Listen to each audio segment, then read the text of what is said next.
Number 5. Practice proper eating. You require about 2,000 calories per day for proper functioning. People who gain weight often consume as many as 3,000 and 4,000 calories per day in the form of sugars, fats, desserts, and other foods. The great rule for proper eating habits comes from Adele Davis, the nutritionist. She said, "Eat breakfast like a king, lunch like a prince, and dinner like a pauper." If you eat 80% of your daily calories before 2 p.m. in the afternoon, you will feel better, function better, and actually lose weight. But if you consume 80% of your calories in the evening, as people do when they eat large dinners, you'll actually gain weight on the same number of calories. In Europe, for example, going back to the agricultural age, the main meal is at lunchtime. Because people were engaged in hard physical labor, Europeans would eat a solid breakfast, a substantial lunch, and then a light dinner prior to going to bed early so that they could be up for work at the crack of dawn the next day. For this reason, there is very little obesity in Europe. In America, on the other hand, people often eat a light breakfast, a medium lunch, and a huge dinner. This is a guaranteed recipe for poor health, poor digestion, and overweight. With regard to your eating habits, the primary use of energy in your body is for digestion. When you eat a large meal, all of the blood in your body rushes from your muscles and your brain to your stomach and your digestive organs to break down the food. This is why you often feel tired and drowsy after a large meal. But there is something you can do to eliminate this drowsiness. Many years of research on food combining has proven that when you eat proteins, your body secretes acids to break them down in your stomach. When you eat carbohydrates, your body secretes alkalines to break them down. And when you eat proteins and carbohydrates together, your stomach secretes acids and alkalines simultaneously. Any first-year chemical student can tell you that when you mix an acid and an alkaline or a base, they neutralize each other. When the acids and alkalines are neutralized, the digestive process stops. Your body immediately goes to work to secrete more acids and alkalines, which then neutralize each other once more. All of the blood in your body is soon working away in your stomach to digest the food that is not digesting. This is what causes you to feel tired and sluggish at the end of a large meal. The way you can counter this is simple. Don't mix proteins and carbohydrates in the same meal. Instead of eating eggs and toast, you should eat eggs and fruit. Instead of eating meat and potatoes, you should eat meat and vegetables. Instead of eating fish and pasta or rice, you should eat pasta and vegetables. You can eat whatever you like as long as you don't mix proteins and carbohydrates in the same meal. For example, a perfect lunch would be a chicken salad with no bread, butter, or dessert. The chicken, mixed with the lettuce, is a perfect meal in that it will give you about 5 solid hours of high energy with no drowsiness. But if you eat a bread roll on top of it, you will sabotage the digestive process and you will feel drowsy for 2 or 3 hours. As a result, you'll try to compensate by drinking coffee or Coke to wake yourself up. And it won't work. Proper eating habits are essential to long life. You should eat smaller meals, better balanced meals, more lean source protein, fruits and vegetables, and use a smaller plate. Instead of 3 large meals per day, you should eat 4 or 5 smaller meals per day. This approach to proper eating habits can change your life.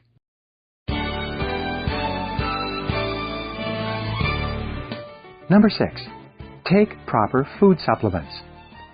The subject of vitamins, minerals, and food supplements is almost a religion to many people. In my seminars, I avoid getting into discussions or arguments over what is the ideal vitamin-mineral combination or formula. But nonetheless, many of our foods today are raised on exhausted soil. They are chemically enhanced to improve their flavor, their appearance, or to preserve them for longer periods in the supermarket. Many of the foodstuffs that you buy, no matter how good they look, do not contain sufficient vitamins and minerals for optimal health and functioning. The fact is that your body is like a chemical factory. You require the right combination of chemicals and ingredients for your body to function at its very best. You need the right quantities and combinations of the vitamins A, B complex, C, D, E, and other trace vitamins that have not yet been identified. In addition, your chemical factory requires the proper combination of minerals such as iron, magnesium, calcium, selenium, zinc, and even chromium. Some people say that you can get all the vitamins and minerals that you need by eating a balanced diet and a variety of foods. Unfortunately, you'd have to eat about 25 pounds of foods per day, carefully selected, to get all the vitamins and nutrients that your system requires to achieve maximum levels of health and energy. It's much simpler for you to do your own research and to take high-quality vitamin and mineral supplements. When you're taking the right combination of vitamin and mineral supplements for you, you will have more energy, greater resistance to disease, better digestion, better teeth, skin, and hair, and you will generally feel far, far better than a person who is deficient in one or more of the key vitamins and minerals that you need. If you want to live to be 100, you should spend a good deal of time studying and experimenting in this area.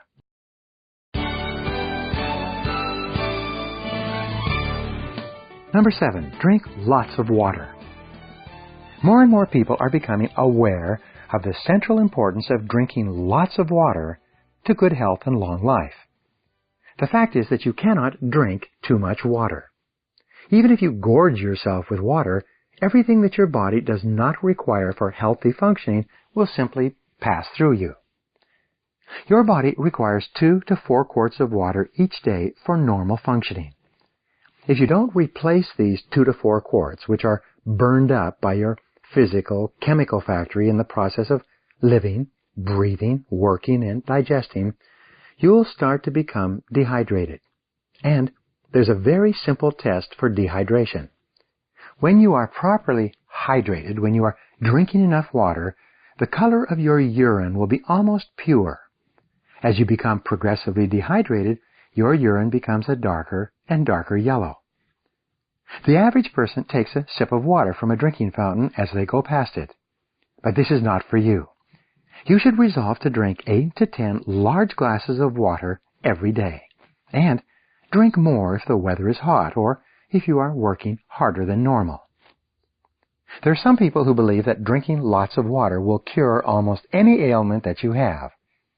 For example, when you have a cold of any kind, you should triple your water intake. You should gorge yourself with water.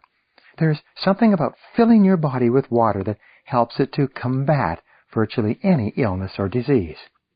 When you are flying, you can counteract many of the effects of jet lag by drinking all the water you possibly can throughout the flight. When I travel, I always ask the flight attendant for 2 glasses of water every time she goes by. The flight attendants will tell you privately that they drink 1 or 2 quarts of water on each flight. But they don't want the passengers to know, because this would keep them running from the time the plane took off until the time it landed. When you drink an alcoholic beverage, you should balance every drink with a glass of water before you leave the table. Not only do you minimize jet lag with lots of water, but also you minimize or eliminate hangovers by drinking water along with alcoholic beverages. Much of your fatigue during the day is actually caused not by overwork, but by dehydration. You can often give yourself a pickup in energy by simply drinking a pint or more of water when you feel a little tired. In studying the diets of Olympic athletes, some of the highest performing men and women in the world, they found that these athletes drank far more water than the average person. They are continuously replenishing their systems with water in large quantities. And so should you. It makes you feel stronger and more confident. Number 8, take great care of your mouth. There is more and more research today that shows a direct correlation between the quality of your teeth and your gums and the length of your life. When you have a great mouth with clean teeth and gums that you maintain at a high level, you seem to enjoy higher levels of health and energy as well. On the other hand, your mouth can contain an enormous number of germs and bacteria that can actually travel into your body and, in some cases, infect your heart. According to researchers, about 75% of Americans have a gum disease called gingivitis. This is a low-level bacterial infection that settles under the gums, turns to plaque, and festers away undetected for many years. Gingivitis can cause tooth decay, gum disease, and bad breath. One of the best investments you can make in your health and long life is to take wonderful care of your teeth and gums. You should get a thorough dental checkup complete with x-rays every year. In addition, you should visit a periodontist at least once per year and have your teeth professionally cleaned 2 to 4 times each year.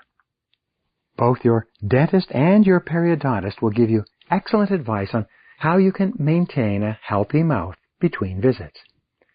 You should brush your teeth 2 or 3 times each day, morning and evening, and during the day if possible. Take a toothbrush with toothpaste along with you. You should use a mouthwash or a mouth rinse to get rid of bacteria and foul odors. You should floss your teeth twice a day, morning and evening, and use electric water picks, brushes, and Christmas trees between the teeth to keep your mouth sparkling and clean in every way. Many adults today are deciding to get cosmetic dentistry in the form of braces to straighten out their teeth. They are getting bridges to replace old or decayed teeth. They're getting implants to replace teeth that have come out earlier. They're getting caps to even out their teeth so that they have beautiful smiles, and they're getting other forms of dental surgery to make their mouth look beautiful. The good news is that everything you do to make your teeth, gums, and mouth healthy and fit has a positive impact on your overall level of health and fitness. In addition, it positively affects your appearance, your personality, and your attitude toward yourself and others. It is a very good investment.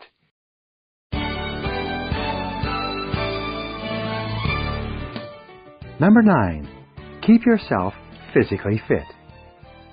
Your body is responsive to what is called the law of use.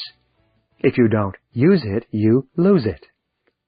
Your body is meant to serve you as a valuable tool and instrument for your purposes all the days of your life.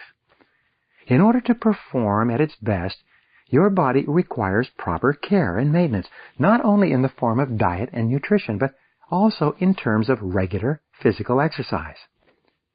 The basic rule is that you should work out every muscle every day.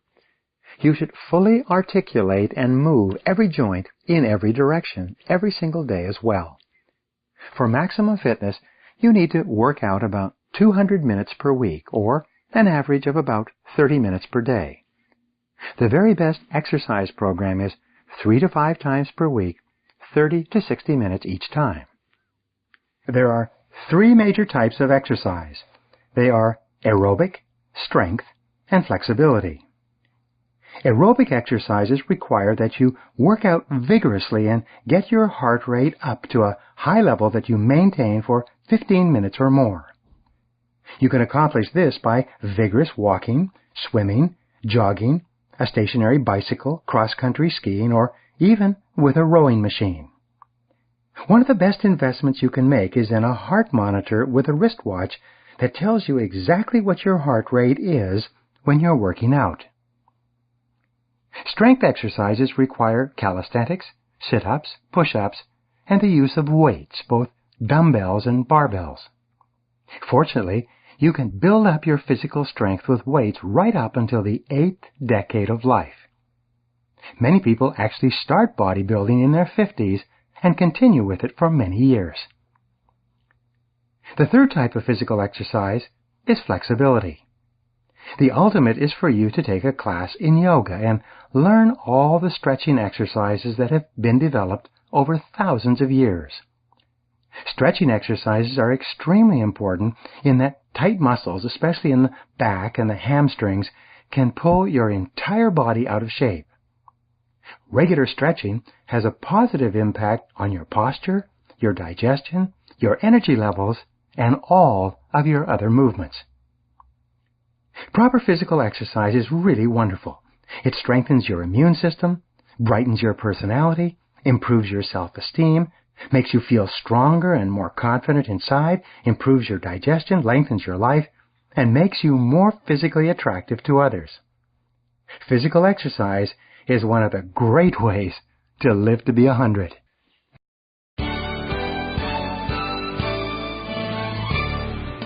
Number 10.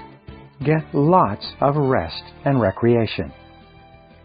You need to get regular rest every night for optimum functioning and for you to feel and perform at your best.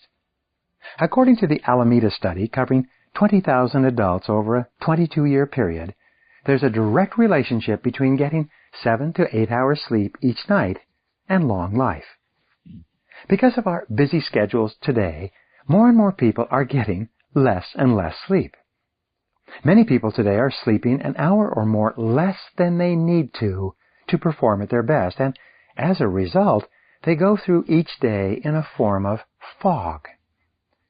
Many people have changed their lives completely by disciplining themselves to turn off their television and go to bed by 10 p.m. each night, sleeping a full 8 hours before starting the next day. As a result, they feel more energetic, more positive, happier, more confident, more alert, more creative, and better about their lives and relationships by the simple addition of 1 or 2 hours of sleep each night. You should take at least 1 full day off from work each week. On this day, you do not do anything that requires mental effort or concentration. You sleep in, go for a walk, see a movie, go out for dinner, watch television, and just generally relax your brain completely. This allows your brain, like a battery, to recharge over the 24 hours. Sometimes, if you've been working very intensely with your mind, you'll need 2 or 3 days of complete relaxation to recharge and recover from mental burnout. The good news is that you will actually get vastly more high-quality work accomplished after a period of complete rest than you would if you forced yourself to continue working straight through. You should take off a full 3-day weekend every 2 or 3 months where you simply leave your work at home and do absolutely nothing. You should get at least 2 full weeks of vacation each year during which you do nothing whatever that's related to work. You must learn to love your mind and your body and take wonderful care of both of them. Sometimes the very best thing you can do is to come home from work and go to bed early and get a long night's sleep. Proper rest and recreation will add years of quality living to your life.